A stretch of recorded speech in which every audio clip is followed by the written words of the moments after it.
¿Qué tal? Nos da muchísimo gusto encontrarnos nuevamente con todos ustedes a través de este espacio.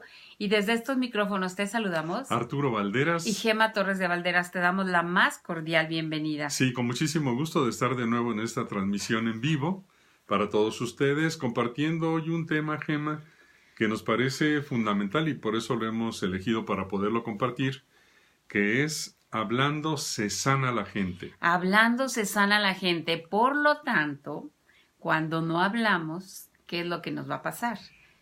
Cuando no hablamos, cuando debemos hablar y sobre todo aquello que ocurre en nuestro mundo emocional, Sí. Nos vamos a ir enfermando. Primero emocionalmente y después incluso en esto que se llaman enfermedades psicosomáticas, que son ya las enfermedades físicas, reales, que tienen una causa y un origen emocional. Y pareciera que no, pero todo está conectado en nuestro organismo, en nuestra persona, en nuestro cuerpo. Yo tuve una tía que quise muchísimo y recuerdo que era muy prudente. Le tocaron en su vida cosas muy duras, muy difíciles y ella, calladita, te ves más bonita.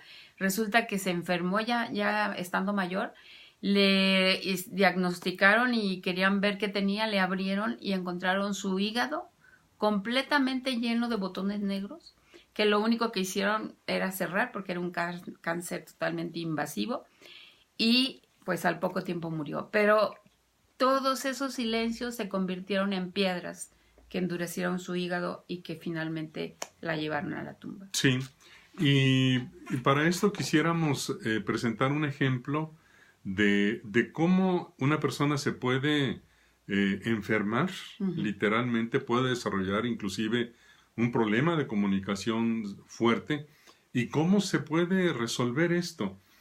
Y el ejemplo muy claro es la historia del rey Jorge VI en Inglaterra.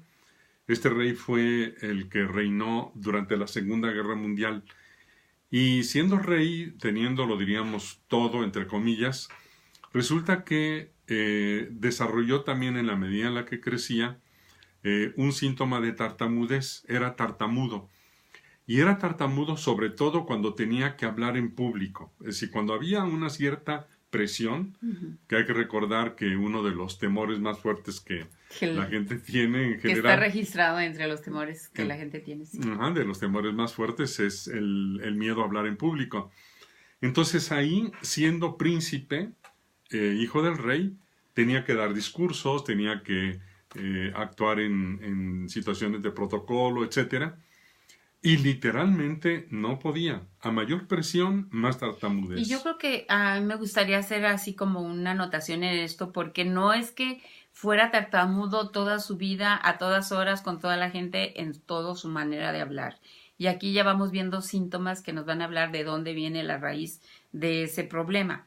Entonces, hay personas que normalmente hablan y fluyen en su hablar, pero en momentos especiales pues ahí se queda atorado. A mí me pasaba eso. Sí. Yo era un perico, pero cuando tenía que hablar de sentimientos, emociones, era una muda. Ni siquiera tartamuda, porque todavía al rey le salía la voz, aunque sea entrecortada. Sí. Pero cuando hay ese dolor y esas situaciones, era un nudo que totalmente ni la O por redonda salía. Sí, y para Jorge VI evidentemente era un problema porque era de la realeza, decíamos, tenía que hablar en público. Y la tartamudez le venía por un sentimiento muy profundo de inseguridad, de ansiedad que tenía, que aparecía y se disparaba en esos momentos en los cuales al hablar en público entraba en esta situación de ansiedad, de inseguridad, que hacía que literalmente se trabara cuando hablaba en público y simplemente no podía. Había ocasiones incluso en las que no lograba dar el discurso. Y entonces,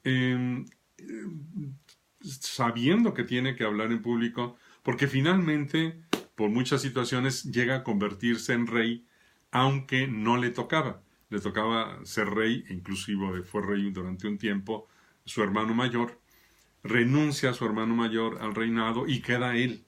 Entonces es una presión tremenda. Pero ya él, dándose cuenta de esta dificultad que tiene, contrata un terapeuta es terapeuta del habla. Y entonces empieza un proceso, pero aquí el punto clave es lo siguiente. El terapeuta obviamente tiene herramientas y tiene instrumentos de terapia, y entonces va tratando de que Jorge VI empiece a utilizar esas técnicas para resolver el problema del habla. Pero no, se desespera mucho, etc. Sin embargo... ¿Ambos se desesperan? Sí, ambos se desesperan, sobre todo Jorge VI. El terapeuta no.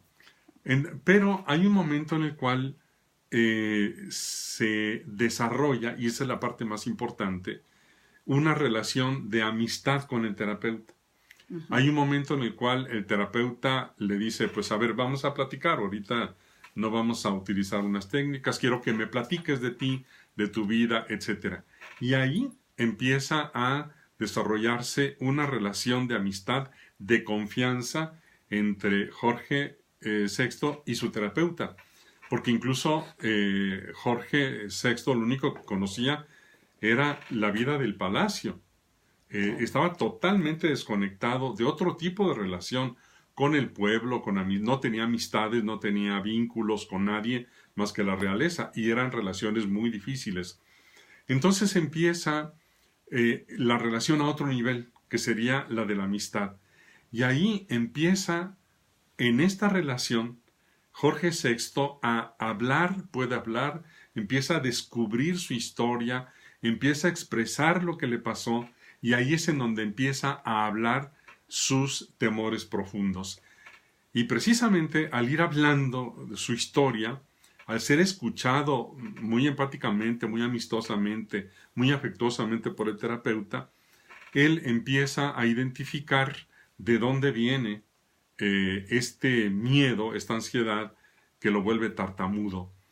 Y resulta que, y aquí es en donde tenemos el escenario que nosotros llamamos de niño interior herido. Un niño que al ir creciendo, en este caso Jorge VI... ¿Cómo fue su infancia desde pequeño? Ajá, ahí es en donde se producen las heridas interiores. ¿Por qué?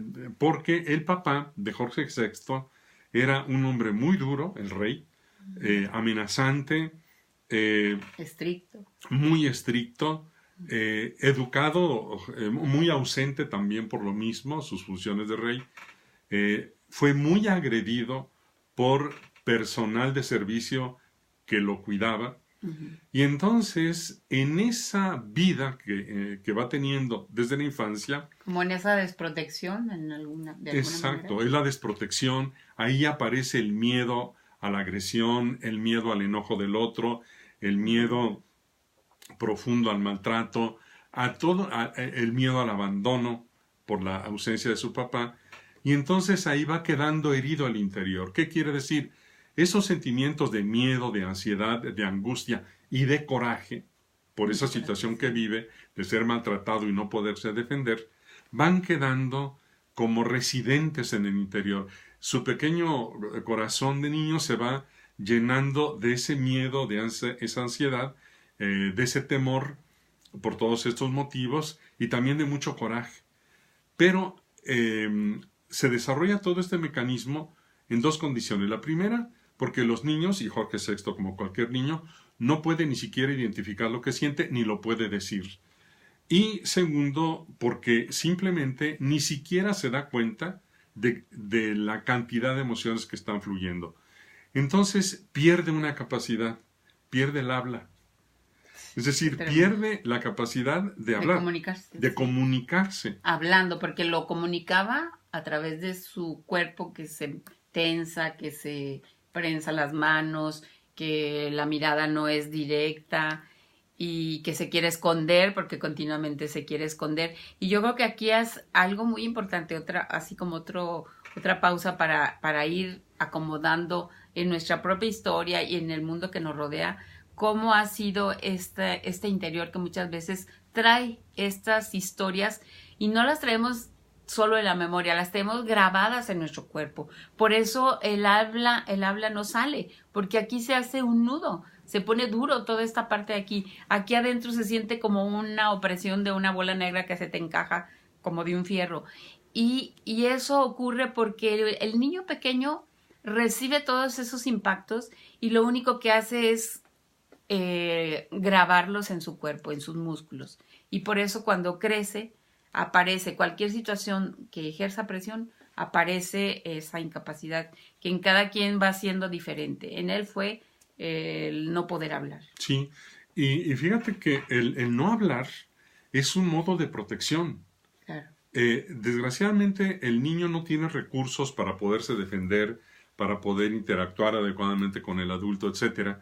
Entonces, si está siendo amenazado, aunque el papá o la mamá o quien le rodea, en este caso el rey, su papá no y tenía la intención de hacerle un daño, la misma rudeza, el mismo modo de ser, la ausencia, la agresividad, la dureza del papá, la presión y también el maltrato del personal que estaba ahí tratando de cuidarlo, aunque fuera sin intención, sin darse cuenta, Jorge VI y todos nosotros que vivimos la misma experiencia o similar o semejante o parecida, el modo más importante primero decía, no podemos hablar porque ni sabemos qué sentimos, ni tenemos la capacidad de ponerlo en palabras, pero también porque guardar silencio es el modo de protegerse. Claro. Es como si no me muevo, si no hablo, disminuyo el riesgo de seguir siendo agredido. Sí. Si desaparezco, si el otro no me ve. Me vuelvo invisible, casi somos invisibles. Exacto. Para que no nos llegue esa agresión. Exacto. Entonces lo que se vuelve invisible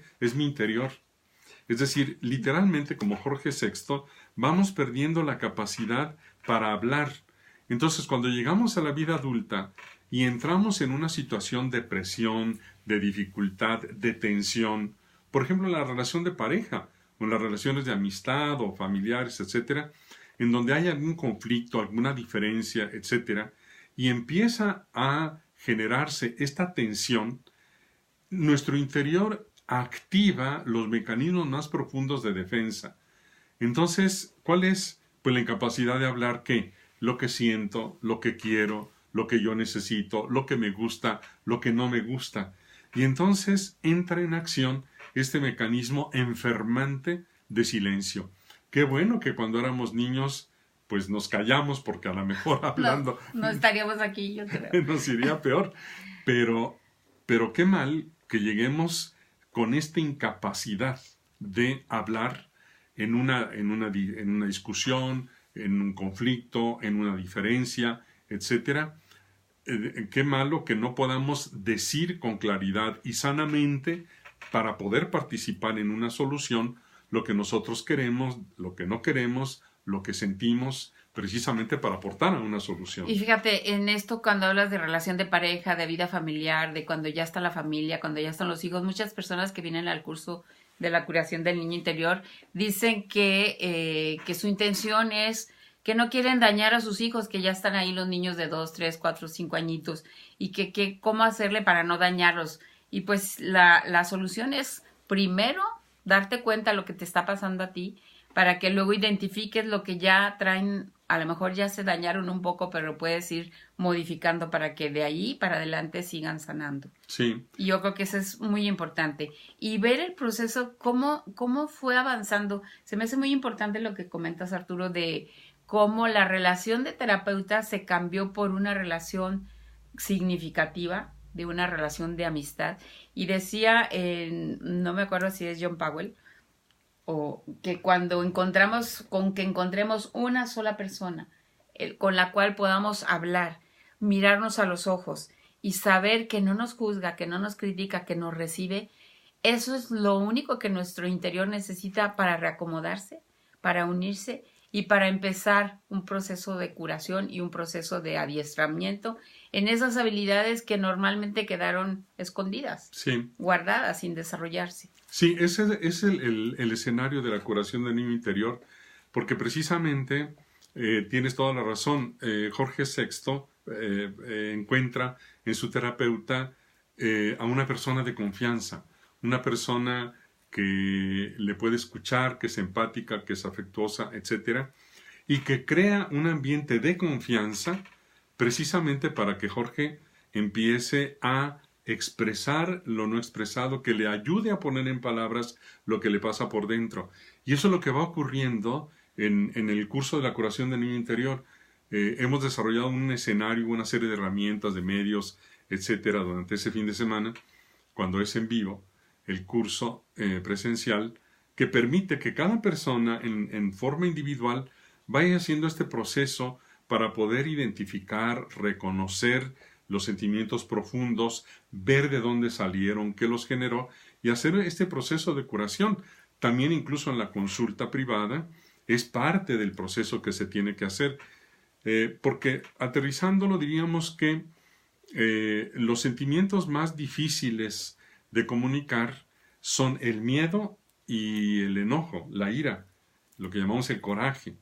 Y esos están muy, muy ocultos, y cuando no los identificamos, no los procesamos, no los podemos expresar saludablemente, se van a expresar indirectamente, a través de los gritos, a través de las explosiones, de las agresiones, de los abandonos o del silencio. Y ahí tendríamos exactamente el escenario de la enfermedad que decías. ¿Por qué las personas se enferman? ¿Y por qué hablar sana? Porque cuando una persona tiene y se generan en ella, en una situación de conflicto, de problema, estos dos sentimientos, el miedo y la ira, estos tienden a expresarse y deberían expresarse saludablemente para informar, para comunicar, para equilibrar una relación y encontrar junto con la otra persona una solución. Pero cuando esto no sucede, el interior se cierra, literalmente lo que decías. Hay personas incluso que dicen que les duele la garganta. Hay muchas personas incluso que con mucha frecuencia tienen infecciones, problemas en las vías respiratorias, etcétera, asociadas a esta dificultad, porque el cuerpo lo que hace es tensarse, entra en lo que llamamos una condición de estrés constante, permanente, y esto, si no se resuelve, va afectando al sistema inmunológico, va afectando el funcionamiento cuando se produce este desequilibrio ya orgánico en el sistema inmunológico, en el mal funcionamiento de órganos, sistemas y demás, que sí van generando problemas de enfermedad física. Hay por ahí, para concluir, también un estudio de una norteamericana que estudió a mujeres, 3,000 y fracción mujeres, en un periodo de 10 años. Y se dio cuenta que las mujeres que en una discusión, este era sobre mujeres específicamente, en una discusión con sus maridos, en un conflicto, guardaban silencio, no hablaban, no expresaban, no participaban, tenían 4 veces más posibilidades de morir de un ataque cardíaco. Bueno. 4 veces más. Ahí está la investigación, la pueden buscar por internet. Y me acuerdo que el título era muy sugestivo. Sí, ¿te recuerdas qué decía? Que dice, grítele a su marido. Grítele a su marido para que no se enferme y para que no se muera, ¿no? Algo así. Muy espectacular el título, ¿no? Ajá. Pero sí, empezaba así, grítele a su marido. No se trata de gritar, no, se trata de detectar los verdaderos sentimientos y aprender a comunicarlos adecuadamente. Entonces, sí se puede. Sí se puede. Sí se puede. El rey Jorge VI sí pudo? Claro, ¿Pudo inclusive hablar? Sí, hay documentales en donde, acompañado por su terapeuta, cuando tiene que declarar la guerra, lo hace en un discurso nacional y sí puede. Ya no tartamudea. No, va haciendo sus pausas, etcétera, pero sí recupera el habla. Todos nosotros podemos recuperar la capacidad de hablar lo que pensamos, lo que sentimos, lo que queremos, lo que nos gusta, lo que no nos gusta, porque es el modo de participar activamente en una relación. Hay que aprender a detectarlo adecuadamente, comunicarlo adecuadamente. Y sí se puede. La muestra está en Jorge VI. Yo creo que nosotros también somos testigos de que sí es posible. Sí se puede. Claro sí. Que se puede. Y recuperando la capacidad de hablar, por eso decíamos, hablando, se va sanando la gente en la medida en la que le podemos hacer bien, adecuado y correctamente. La relación, nosotros mismos primero nos vamos a ir sintiendo mejor, se va a ir saneando nuestro interior emocional, incluso puede haber un impacto de curación física, lo hemos visto en la consulta, lo hemos visto en el curso del niño interior, aunque no ese es el propósito. Sí, algún síntoma muy fuerte que desaparece así como de la nada, pero desaparece. Pero no es de la nada, sino que es parte de un proceso. Yo creo que cuando alguien dice, yo quiero tomar el curso del niño interior, es porque adentro esa persona ya ha hecho 1000 intentos y nadie se da cuenta. Entonces son pasos. Dicen que el maestro llega cuando el alumno está listo. Así que son pasos que se van dando y que en un momento dado se completa el rompecabezas y dicen, ¡ah, eureka! Ya se puede, sí se puede. Y es ir avanzando hacia la madurez. Así es. Entonces, a no depender de los demás para ser felices. Eso es importante. Sí, depende de nosotros y por eso estamos nosotros también involucrados en este esfuerzo constante de seguir avanzando y apoyando a todas las personas que quieren sumarse a esta enorme cantidad de personas que quieren crecer, quieren sanar, quieren tener una vida más feliz. Y decía, sanarse uno mismo, ir sanando la relación, porque hablando se sana la gente. Y por eso, pues les invitamos a que nos visiten en las redes sociales, en las páginas de internet. Tenemos muchos recursos que les pueden ayudar y en donde los podemos acompañar precisamente para que hagan este proceso. No se arrepiente quien realmente toma las riendas de su salud en sus manos y se decide a avanzar resueltamente. ¿Cuál es la casa de nosotros en internet? ¿Dónde nos pueden visitar? La tenemos ahí en nuestra página web, lacuraciondeniñointerior.com, Facebook, Arturo y Gema MX, son los dos grandes medios. Ahí están todas las maneras de que puedan accesar a los servicios que nosotros prestamos. Así que bueno, a manos a la obra, porque la gran noticia es que si Jorge VI pudo, nosotros, que también lo podemos compartir, hemos tenido esa fortuna, cualquiera puede. Entonces, si tú te decides, puedes hacerlo. Y por eso, hablando se sana la gente, y también el original era hablando se entiende la gente. Así es. Juntos. Bueno, pues muchísimas gracias a todos ustedes por el favor de su atención. Gracias a todas las personas que estuvieron en vivo en este momento. Revisaremos sus mensajes para darles una continuidad en un momento más. Y desde estos micrófonos nos despedimos. Arturo Valderas y Gema Torres de Valderas. Que Dios los bendiga.